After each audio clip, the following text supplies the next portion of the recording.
Hi, I'm Mackenzie, and this is my 1-year anniversary of quitting social media. And I know what you're thinking, well, what's YouTube then? I hear ya, but let me clarify what I'm talking about.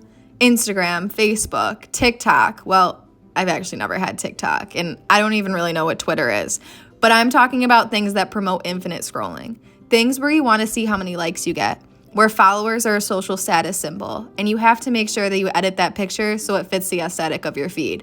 I'm over it, and here's why.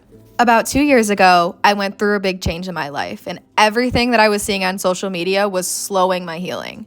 I wanted to prove online that I was doing well, so everyone would think that I did such a great job getting over it. Everything I shared was to convince others that I was happy, when that personally was not the case. But there was something satisfying about people commenting that I looked good, or that it looked like I was having fun. It made me feel good, even when I knew that wasn't true.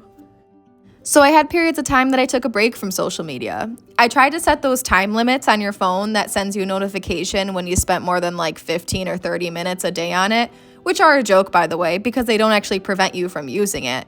They just send you a reminder. I had a few months where I suspended my accounts altogether, but then something would happen in my life. I would go to a cool concert, I would travel somewhere, or I would take a good picture, and I had the urge that I needed other people to see it. What changed? Well, I quite literally had to go to the other side of the world to figure that out. In May of 2023, I traveled to South Africa and Eswatini. Eswatini, formerly known as Swaziland, is a tiny, beautiful country where I learned a great deal about myself.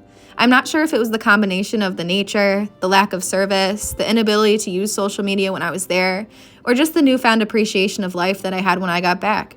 But I decided social media wasn't all that I thought it was. The temporary internet isolation was eye-opening. I started to wonder what I would really miss out on if I never went back to it once I was home. But what if people aren't seeing the cool things I'm doing? What if somebody shared some crazy news that I wouldn't learn otherwise? What happens if somebody says something about me and I don't see it? You want to know the truth? Nothing. Nothing happens at all. And that's the beauty of realizing that our world is much bigger than a screen. Think about it. How many people that follow you, or that you follow, actually hold stock in your life, or vice versa? No, really. And that's not to make you feel bad or put anybody down, but truly, how many of those people could you call a friend? When I deleted social media, I had some realizations, and here's just 5 of them. 1. People who miss seeing what you post will actually start to reach out and ask how you're doing. I mean, if people know what you're doing all the time by what you post, then why should they even bother to ask? But once you disappear from those platforms, you start to find out who is actually thinking about you and who just wants to check in. 2. If somebody is a really good friend, they will tell you big news before they share it publicly. And if that's not the case, you might want that to be a conversation. 3. You start to take pictures differently. And hear me out. I would take pictures with certain poses, certain lighting, or I would look at them often and say, that's not good enough to post, so we need to redo it. You know what that is? Exhausting. But also, when I take pictures now, I don't even feel the need to look at them right away and make sure that they're worthy of showing the world, because I take them for me. I take them to save memories, and I want those memories to be kept as authentically as possible. 4. I picked up different hobbies. This is how many books I've read the past year. And anyone that knows me will think that's hilarious because I was never a reader.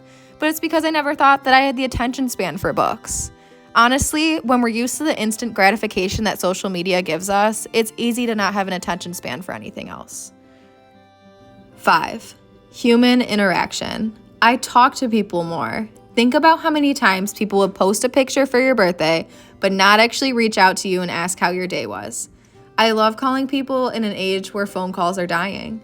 Human interaction is necessary, and social media is, well, not that. I say all of this just to say that if you're a person that has thought many times about deleting your accounts, but you're scared to because you're going to miss out on something or people won't think you're cool anymore, just do it. Because neither of those things are true, and it's time to put you first. Stop living your life for the way that other people will perceive it.